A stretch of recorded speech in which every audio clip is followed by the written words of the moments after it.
Let's talk about demons.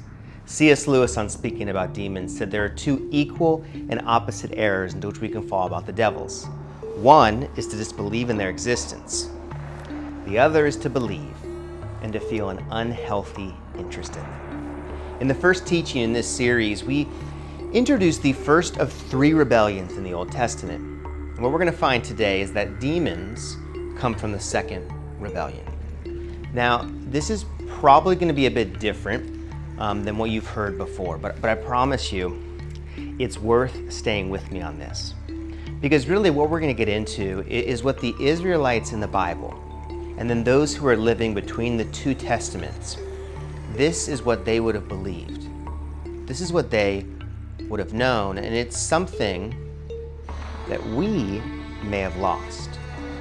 You know, if you were to sit down with the average follower of Christ and you ask them, why is the world in such disarray? Why is the world the way it is?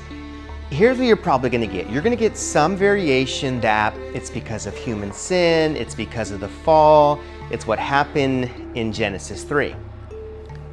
However, if you were transported back to Second Temple Judaism, if you were to go back to the time Jesus walked on earth, that's not the answer you would necessarily get. Now, it would be part of the answer, but it would not be the whole story. John Walton, the theologian, notes this. He says that in the Old Testament and the cultures of the ancient Near East, there was not a general term for demons. They were put into the category of spirit beings. They were called gods. Small g, gods. Small g, Elohim. The Bible writers of the Old Testament would label most spiritual beings as Elohim. Well, there's only one Yahweh and only one big G God, but there did exist other Elohims. This is the language of the Old Testament. And it makes sense, because when you read the Old Testament, it does talk about other gods. These gods who, from Babel, were ruling other nations. The term demons became commonplace after the Hebrew Bible was completed. So, to understand demons today, we need to recognize that there's a nuanced history of what they have been called. In most cases, when you look at the Old Testament, what you're going to find over and over is the term Elohim used, and it's not always for Yahweh. Often it's referring to the sons of God who, after Babel, what did they do? They ruled their nations unjustly. However, the demons that we see throughout the New Testament, they're not to be confused with the sons of God and the divine council. That's not what demons are. They are also not a third of the angels.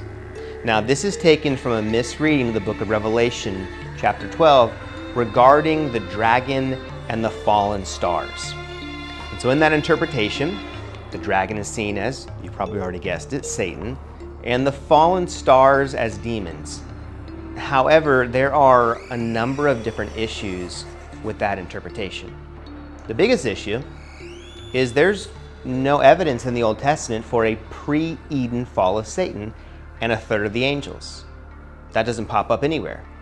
This theory, Michael Heiser notes, it's built on a number of assumptions over the century, and it's more rooted in myth building than it is in biblical evidence.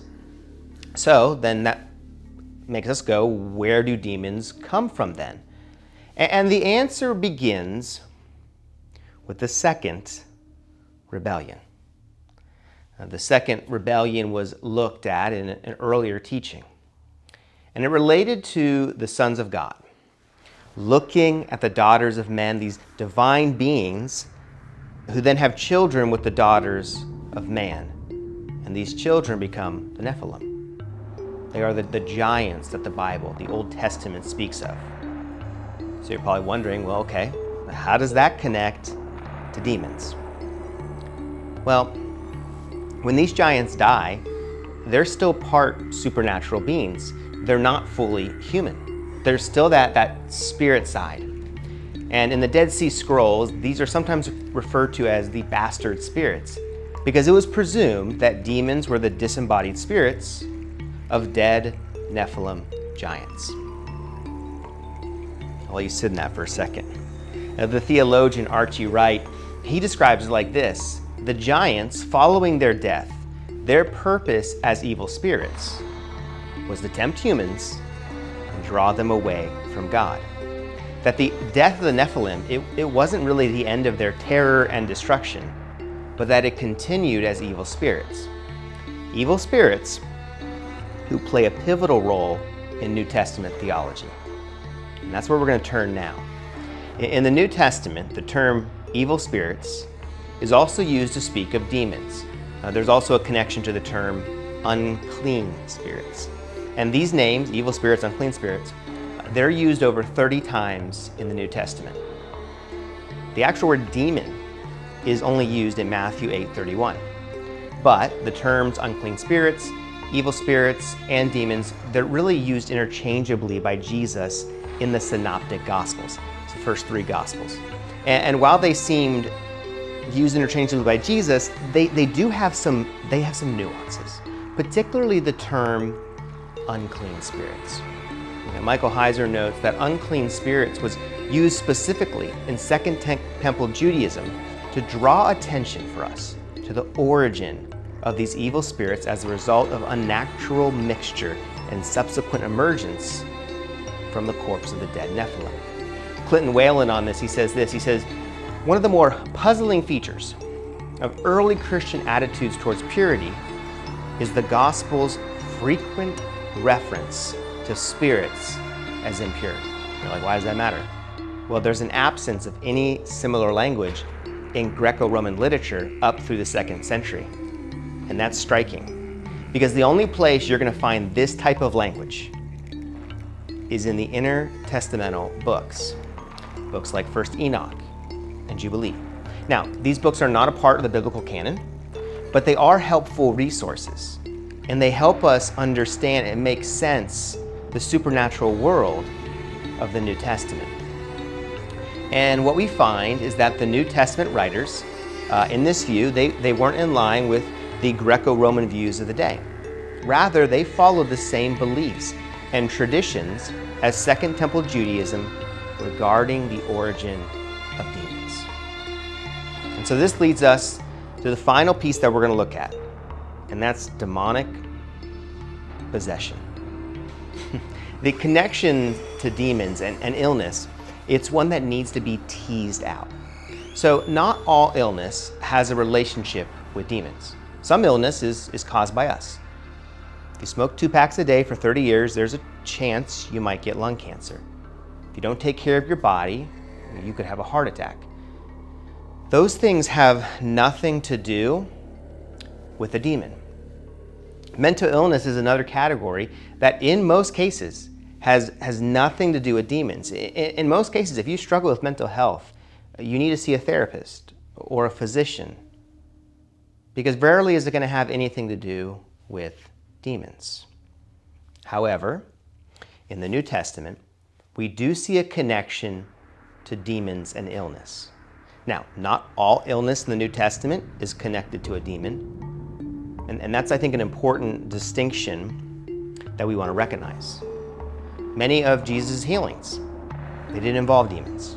But on some occasion, in the New Testament, we do find demon-possessed individuals.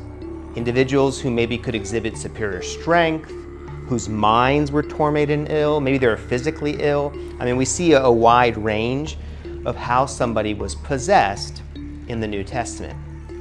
And what we'll find related to demons and demon possession is that there is another connection here to the New Testament view of demons and what was found in Second Temple Judaism.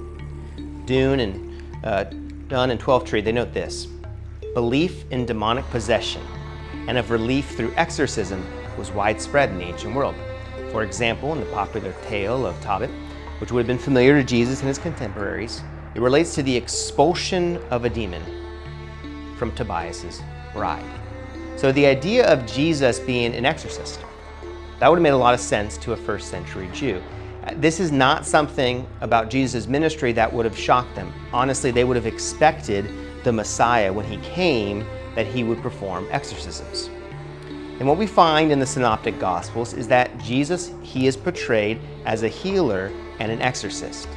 And in his form, his exorcisms were familiar to the practice that was done during the day. However, what was different was his supernatural power. He didn't use any tools. There were no devices that were common at the time. He didn't invoke a higher power, which was the common practice, because the power to command evil spirits resided with him. He didn't need any aid. He didn't need any help. The demons had to submit. They held no power or capacity against the might of Jesus. Now, I want to answer two questions in closing. Two very common questions we tend to have about demons.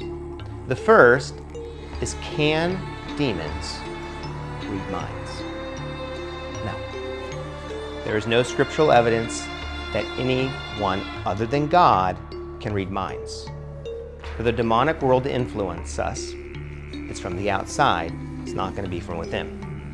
The second question is, can a Christian be demon-possessed? When we read the New Testament, it is clear a member of the body of Christ cannot be possessed by Satan or demons. What does Colossians tell us? We have been transferred from the dominion of darkness over to the dominion of light. The controversy of Christians being possessed, it has nothing to do with the original Greek of the New Testament. Arnold notes the word possession never appears in the Bible in the passages where Jesus or the apostles cast evil spirits out of a person. The expression, here's the key, demon-possessed, is found in English translations of the Greek text, but there is never a Greek word for possession behind it. That's an important distinction. However, a Christian can come under a high degree of influence from a demonic spirit. That's a yes. It is possible for a believer to yield control of their bodies to a demonic spirit in the same way that they would yield to sin. Yeah, that is possible. And that's why Paul speaks so bluntly to Timothy about false teachers. This is why in the book of Ephesians, it tells us, do not give any opportunity to the devil. See, sin, like any addiction, when practiced over and over and over again, we become enslaved to it. And so while Christians cannot be owned by Satan, they can be affected by the demonic, whether through persecution, harassment, being captivated by false teaching, or enslaved to sin. Demons are not powerless, but they have no power compared to God. I want to end how we started. There are two equal and opposite errors regarding demons. One is to disbelieve in their existence. The other is to believe and to feel an unhealthy interest in them. Taking complicated ideas about God and making them simple.